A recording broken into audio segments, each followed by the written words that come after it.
This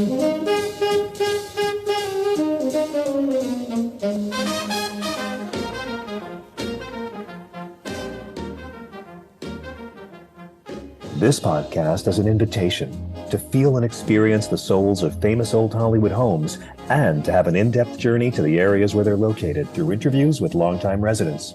Either you're a fan of old Hollywood in Los Angeles, planning to have a vacation, or, an even bigger step, considering a certain area for your future home. This is your opportunity to receive valuable information and insightful advice you won't find anywhere else.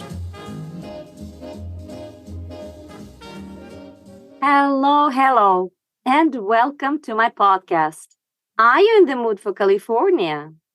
Today we'll explore and feel the Beverly Hills Hotel, followed by an interview with legendary Yona Kunstler Nadelman and her incredible daughter, Celina Nadelman, who will share with us what it feels like to live in Beverly Hills.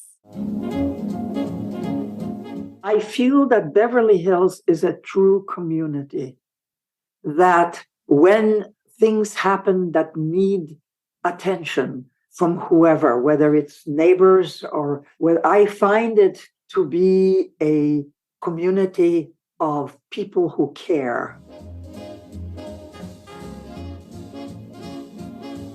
Masha Korpacheva is a California-based realtor and a member of the National Association of Realtors in Los Angeles. She's an advocate for selling and buying homes with soul and practicing mindfulness in real estate.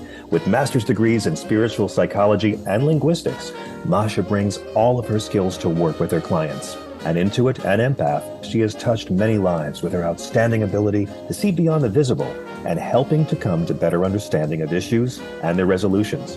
An adventurous world traveler, from climbing Mount Kilimanjaro in Tanzania to exploring the Galapagos Islands, Masha has a particular passion for the City of Angels. Having landed in this paradise and adopted it as her home, she's been sharing old Hollywood stories since 2007.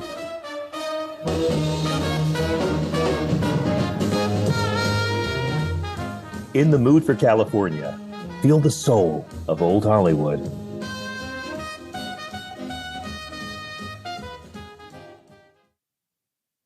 And now, are you ready to feel the soul of the Beverly Hills Hotel? Once upon a time, nestled halfway between the bustling city of Los Angeles and the enchanting allure of the sea, there lay a vast bean field. It was an untouched stretch of land, remarkable for its rich sources of water, which would play a great role in shaping its destiny. On the fateful day, May 12, 1912, a magnificent structure opened its doors to the world, defying all expectations. The Beverly Hills Hotel was born. The vision for this grand edifice belonged to a shrewd land developer named Burton Green. Undeterred by skeptics, Green enlisted the help of a talented architect, Elmer Gray of Pasadena, to bring his dreams to life. Together, they set out on a daring undertaking, constructing a hotel unlike any other for the staggering sum of $500,000, which is roughly $16 million in today's money. The result was a breathtaking masterpiece, crafted in the splendid Mediterranean Revival style. Its walls were painted a delicate shade of pink, earning it the endearing nickname of the Pink Palace. But more than its striking appearance, the hotel had something truly remarkable within its walls: the spirit of hospitality. Burton Green knew that for his venture to succeed, he needed the finest minds in the hotel industry, and so he found the perfect stewards in Margaret J. Anderson and her son, Stanley. Their reputation for unparalleled service and their commitment to making every guest feel truly special had become the stuff of legends. In a bold move, Burton Green offered ownership of the hotel to Mrs. Anderson on the condition that she would run it for a number of years. Recognizing the potential in this grand establishment, she embraced the opportunity with fervor. Her motto became the guiding principle of the hotel. Guests are entitled to the best of everything, regardless of cost. Word of the Pink Palace spread far and wide, attracting visitors from all corners of the world. As the hotel's reputation grew, so did the surrounding area. The wise developers had birthed a whole city around their magnificent creation. Beverly Hills, once a mere name on a map, became synonymous with elegance, glamour, and prestige. Decades passed, and the hotel remained a haven of luxury and opulence. In 1987, a new chapter unfolded when the Sultan of Brunei acquired the Beverly Hills Hotel for $110 million. Determined to preserve its historic grandeur, the Sultan embarked on a meticulous restoration project that spanned 2.5 years, costing around $100 to $125 million. The hotel emerged from this metamorphosis even more resplendent than before. Through the years, the Beverly Hills Hotel became enmeshed with tales of fame and artistry. The iconic Eagles song, Hotel California, drew inspiration from the stories whispered within its hallowed halls. The image of this majestic establishment graced the cover of the album of the same name, forever intertwining its history with the realm of music. Today, the Beverly Hills Hotel remains a sanctuary of elegance, a testament to the power of vision, hospitality, and the human spirit. As I walk in, I'm greeted by an atmosphere that transcends time. There is an undeniable magic, a tangible aura that envelopes the hotel and fills the air with a sense of greatness. It is as if the essence of its first owners, Margaret J. Anderson and Stanley, still lingers within the walls. Their unwavering dedication and belief in the power of service resonates through every nook and cranny, embracing all who enter.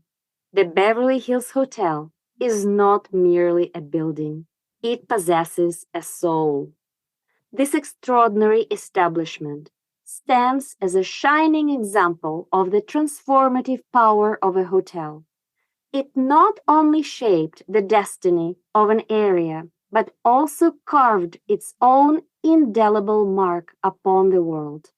Beverly Hills, once a humble locale, has ascended to the ranks of the most prestigious places on earth, all thanks to the vision and dedication poured into the Pink Palace.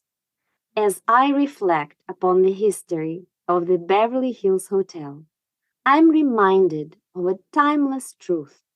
When we infuse our endeavors with a piece of our soul, when we do things with passion and purpose, success becomes an inevitable companion. The Pink Palace stands as a testament to this profound philosophy, an enduring beacon of inspiration for generations to come. And here we are. Welcome to Beverly Hills. I'm so honored to have Yona Kunstler Nadelman and her daughter Celina Nadelman here with me. Yona Kunstler Nadelman was only 5 years old when the bleak years of World War II began and Nazi Germany occupied Poland. Separated from her parents, Yona left Poland, grew up in Paris, came to Los Angeles in the mid-50s, and created a new life as a fashion designer. She also represented actors and writers in the film industry and volunteered for many organizations such as the University of Judaism, now the American Jewish University, and the National Kidney Foundation, creating events. She resides in Beverly Hills with her 2 children and 4 grandchildren. Celina Nadelman is a cancer biopsy doctor. Dr. Nadelman is one of the few doctors in the U.S. to serve as a board-certified cytopathologist and fine needle aspiration specialist. Yona and Celina will share with us what it feels like to live in the heart of Beverly Hills. Hello, everybody. So today we're having an interview with 2 amazing ladies, mother and daughter, Yona and Celina, and we'll be talking about Beverly Hills. And they've lived here for quite some time. And let me ask Celina first.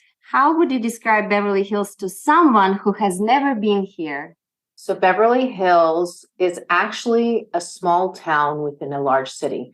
People don't quite get that. They just think of it as a wealthy town, a famous town, a town full of celebrities. And I guess they imagine the streets paved with gold and Rodeo Drive being the entire street that encompasses all of Beverly Hills. But actually, Beverly Hills is like a small town. I grew up here and I've lived here most of my life. And most of the people that I know have also grown up here, and we've maintained close friendships and relationships. And it's just like any other small town, except it has the name and it has the location, especially the proximity to Hollywood and all the famous glitz and glamour that goes with it. And back in the day, it became famous for celebrities and the wealthy to come and make their homes here. But in actuality, it's just like a small town.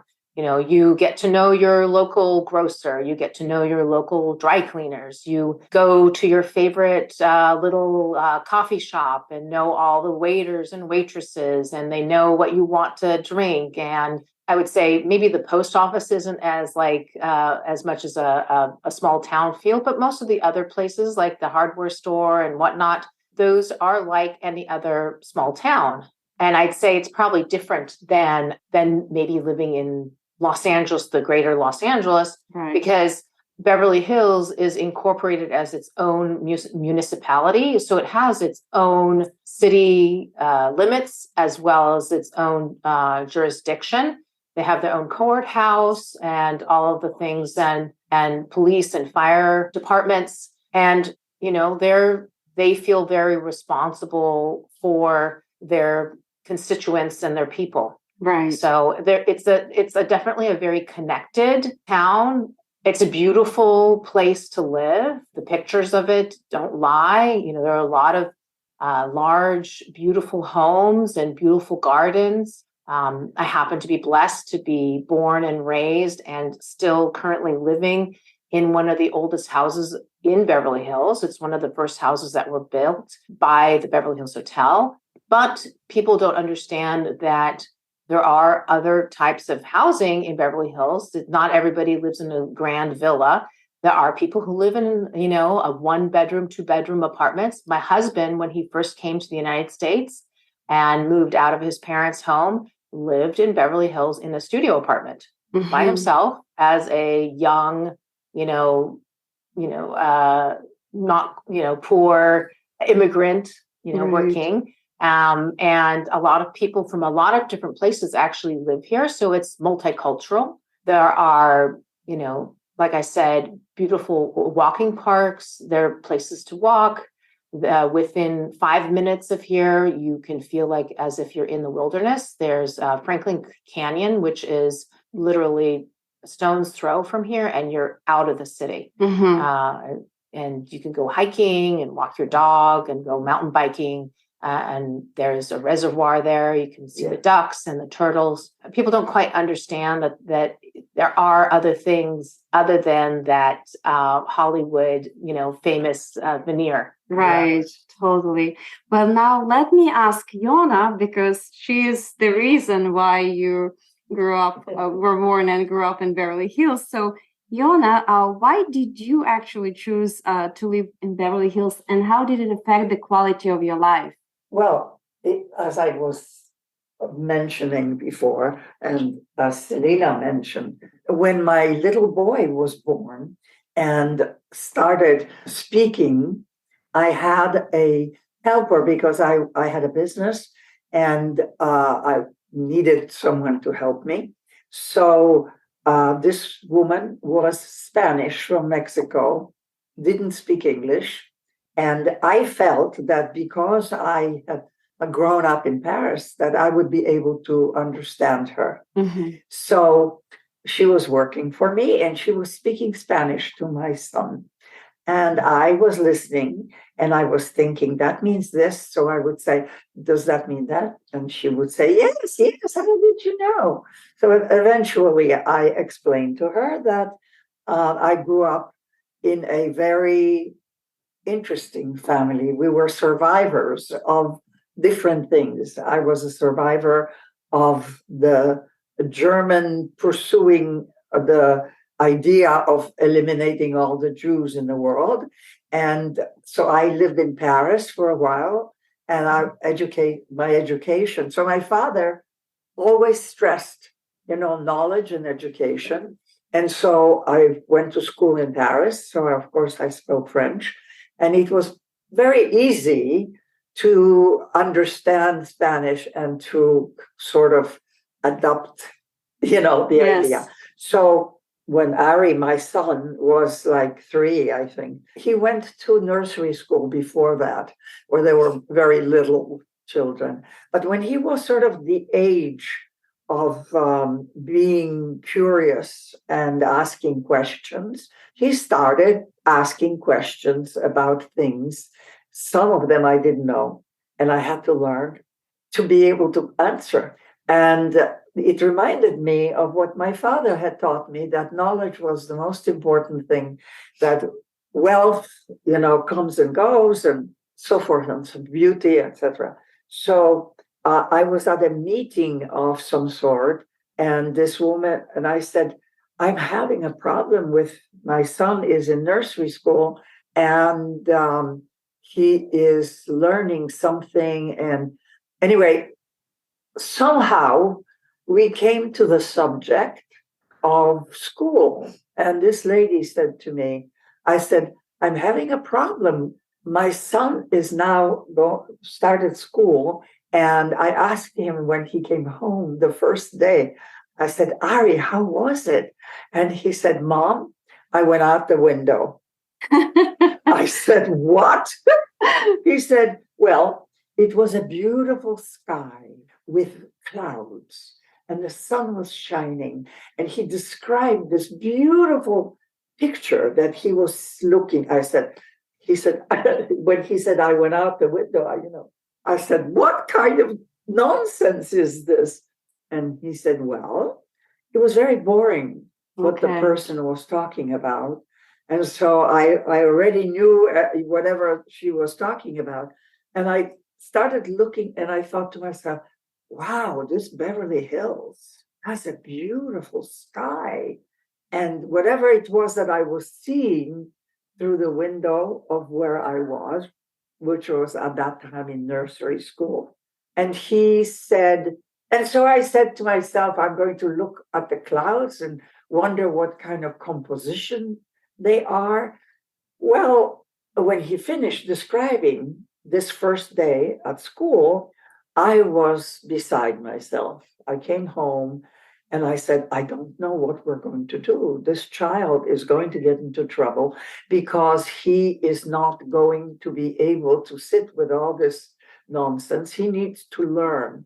And I don't know, this is school, this was kindergarten school, whatever. I don't remember exactly what specifically it was.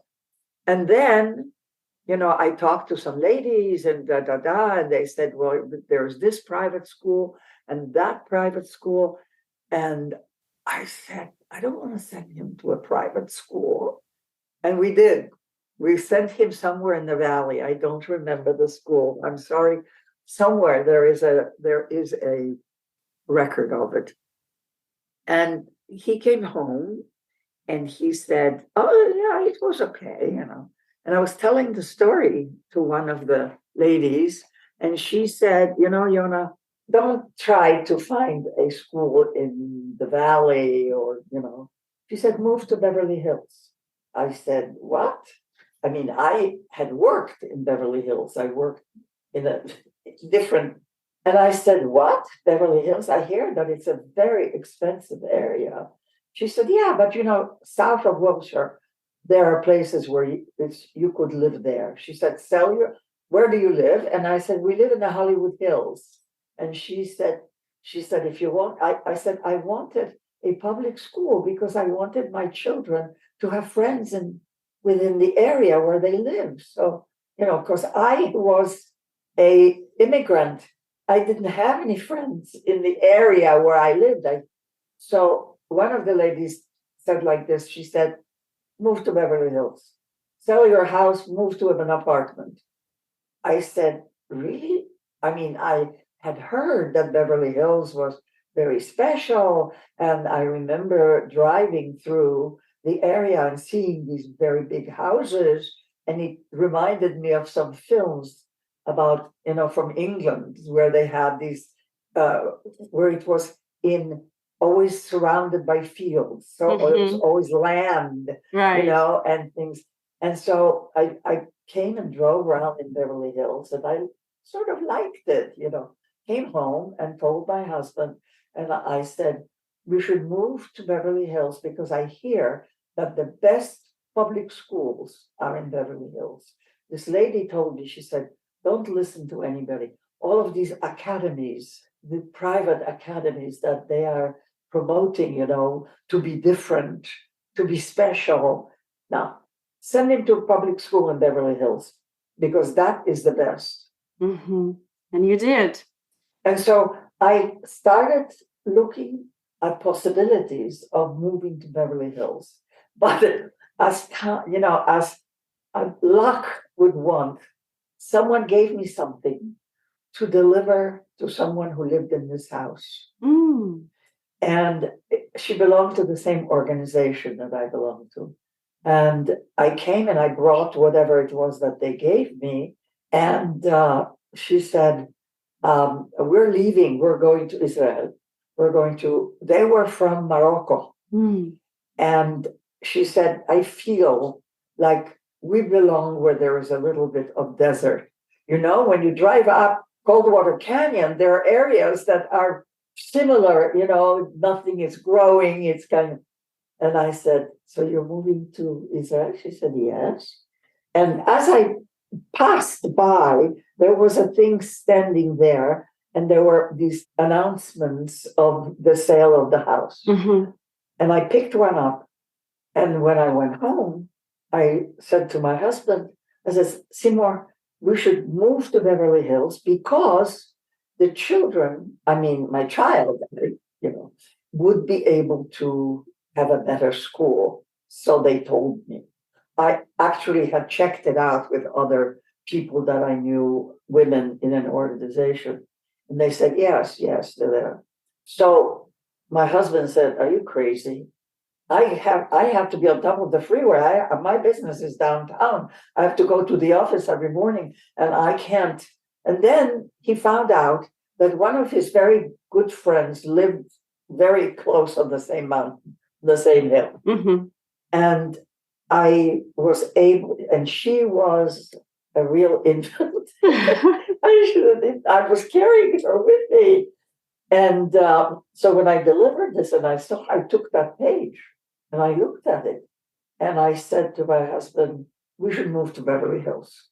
And he didn't want to because he wanted to be close to the freeway so that he could go to the office. And I convinced him.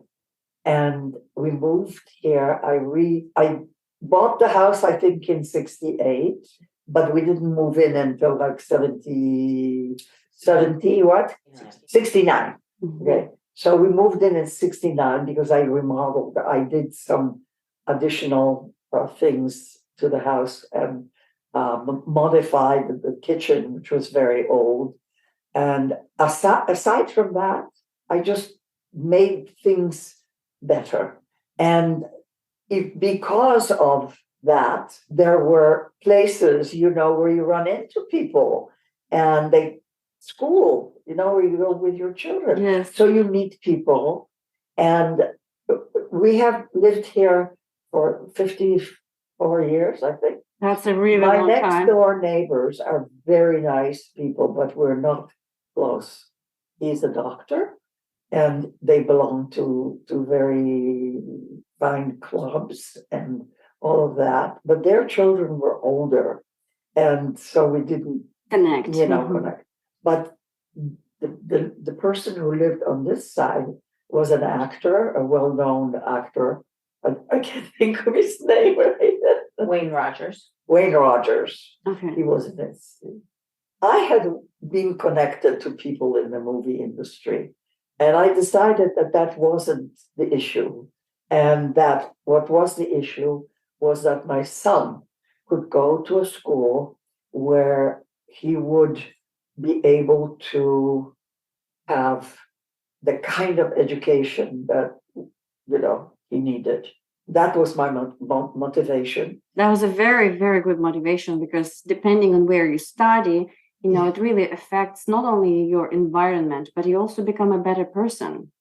Well, not to become a better person. Well, my feeling was that the people that came to live here, some of them were seeking the kind of connection that makes people famous. Mm-hmm. Or, if they went back to their place of whatever, that they would say, I live in Beverly Hills, and that would be very meaningful. To me, it was meaningless. It was completely meaningless. The only thing that was important to me was that my son was in an environment where people were learning, and that learning was knowledge was the most important thing. Yes. That was the thing that brought me to Beverly Hills. Yes. It wasn't the glamour. It wasn't the wealth or anything like that. But my father was very happy that my children were showing that they valued knowledge, that they valued the fact that they were in a place where they could learn. Yes. And over these years, you said you lived here for 54 years. How would you say Beverly Hills has changed? Well, this is a very important issue, because I feel that although it has this, overall idea that very wealthy people live famous and wealthy, it's true. But that's not the thing. The thing is that whenever I have participated in any meetings of people who live in Beverly Hills, it was always about something that was important. Mm-hmm. It was about issues of streets that were cracking. It was an issue of education. Mm-hmm. It was an issue of the city should be the kind of a city that cares about its people, that cares about its education of your children. They did have places where you could get tested when COVID came about. And for all the years, I felt that the police department was very caring and very interested, and it never had any, they didn't, I couldn't say that I was ever harassed by, although one time I was stopped. I was going too fast down the street, and he took my license and he looked at it and he said, "Oh my God, I can't believe you are," whatever it was that I was at the time. So, as I said, I'm approaching 90 now, and my concerns are the same. I want my children to eat good food. My grandchildren lived here. Benji graduated from UCLA, which was pretty close. Yes. So that, if he didn't have a car, so it was like he could get the bus and get to UCLA very easily. I'm happy that we are in California because Maxie is at Santa Barbara, at UC, the university. Yes. So these things were always important to me. And I found out that Beverly Hills was a very wealthy town, but it didn't scare me. It was some of the people that I knew said, "Are you sure? I mean, you're going to have to buy expensive clothes." And I said, "No, I'm a designer. I can make my own." And I feel, that I did the right thing. Mm-hmm. And I can see how it really affected the lives of all of your children Yes. so dramatically. Yes. That they received good education as you wanted for them, and then they've become let the me people they tell are. you, there is a young man who lived around the corner on Crescent, and Johnny, and he came in on the same day as I was there with Ari, bringing my son. Those boys are friends until today. And Yes. you lived in this one home that Yes. you found, Yes. that you created for Yes. yourself. Yes. So what does this home mean to you? How would Everything. you describe everything? Yes. It's my safety. It's my safety where I want to feel safe. I went out into my garden and I was in my robe and I was looking, I don't remember, I was looking for something that grows in the back there. And all of a sudden, I felt one of my sides of my robe was hanging. Something was on it. on it. And I thought that a branch I may have had. And as I went down, I realized that there was a little yellow kitten. Aww. That had hung himself on my robe. Well, that's why I wanted to show you. So I will show you. That cat comes and lies on me every day in the afternoon. And I have the TV on, I'm watching or I'm reading and I think about it and it's like he was in the garden. And like I will say to people who work for me, like I have a helper. If I have fruit, if I have lemons, I say, the tree is full of lemons, they're falling. Go get some lemons for yourself. That makes me feel good. Beautiful. And what would you say is the heart of your home? Where do you like to spend most of your time?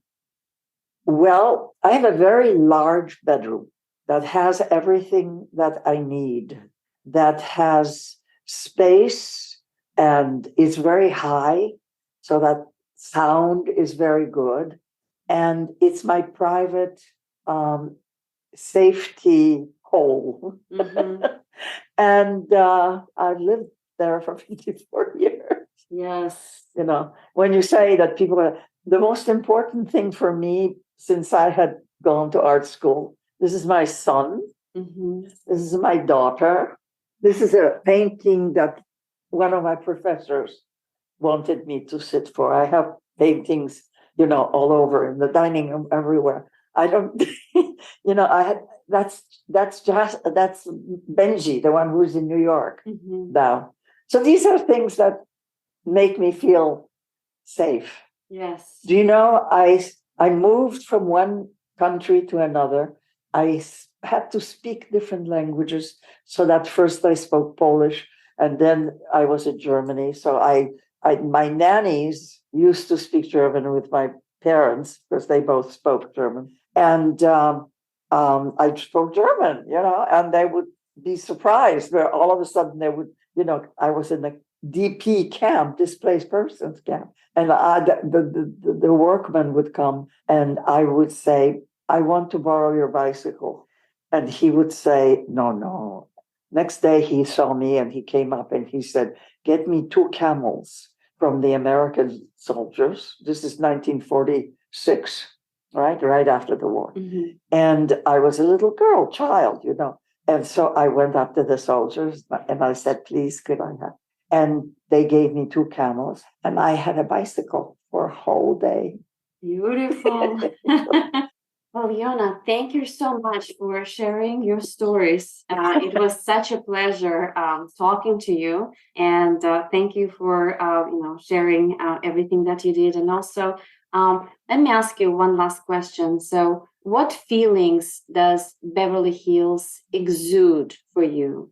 How do you actually feel being in this city? I feel that Beverly Hills is a true community, that when things happen that need attention from whoever, whether it's neighbors or whether I find it to be a community of people who care. I come in contact with different kinds of people from the very beginning, from the time that I was bringing my children to the community, whether it was school or whether it was to the market or whether it was to a restaurant where we went for hamburgers. It was always a community that felt that it cared. Mm-hmm. The waitresses cared. They would come, do you want another piece of, and so I felt good. I am not super close with my next door neighbors. Their children were older, but we are good friends, good people. Watching out for each other. Right. That's the most I important. felt that if I needed them, they were there for me. Yes. They would help me. They would not, discard me and say, I'm sorry, you're not who I'm not rich. I'm not wealthy. I'm not, I have lent my house for different community needs. And, if you have what do you call that? It's on the tip of my tongue and I can't think of it. When you raise money for different issues. Fundraising. That's what I was looking for. Thank you. Different fundraising. Wonderful. Yeah. So it looks like you found not only a place where you belong here in Beverly Hills, this famous name, on the map. Right. But actually a place that gives you this sense of community. Yes. And then you created this whole world in this house. And sounds like you've had a really good life. Yes. Thank you so much. It was a wonderful conversation, and I really appreciate you sharing your life with me and with the listeners. And it's my pleasure. Until next time. Yes. Bye-bye.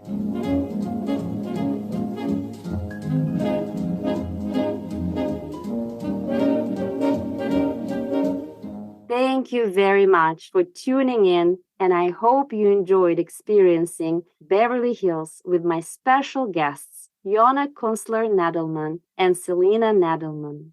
Please press the like button, follow, and share your feedback for the podcast. Your time and support are greatly appreciated. Next time, we're going to experience the iconic old Hollywood restaurant, Musso and Frank Grill. See you there!